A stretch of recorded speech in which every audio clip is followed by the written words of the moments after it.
睇到啊嗱，落緊啊！各位，我哋而家咧嚟到高雄呢個海邊啊，呢個濕地公園啊，你睇下而家幾多人啊！你發電係咪啊？嗰啲發電㗎係嘛？嗰啲係風力發電咧。你睇下而家日落啊！做乜嘢咁多人咧？係嘛？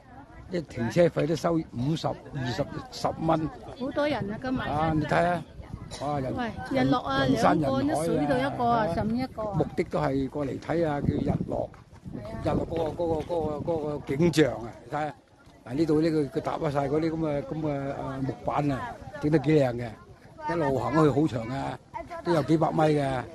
咁啊個個都係想望一望嗰個日落嗰個情景。咁我哋啊因為時間關係咧，冇計啦係嘛。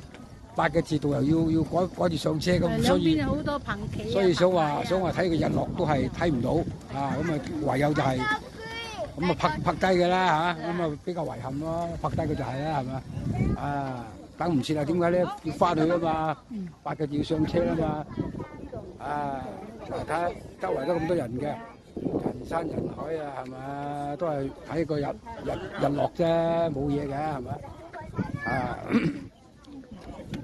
你睇下嗱，因為多數都係本地人嚟嘅，本地啊嗰啲台灣嘅呢啲後生仔啊，啲市民多數係呢啲人，即係外嚟嘅嗰啲咁啊遊客又有，不過冇咁多係嘛？好啦，時間關係係咁先啦嚇，好，拜拜。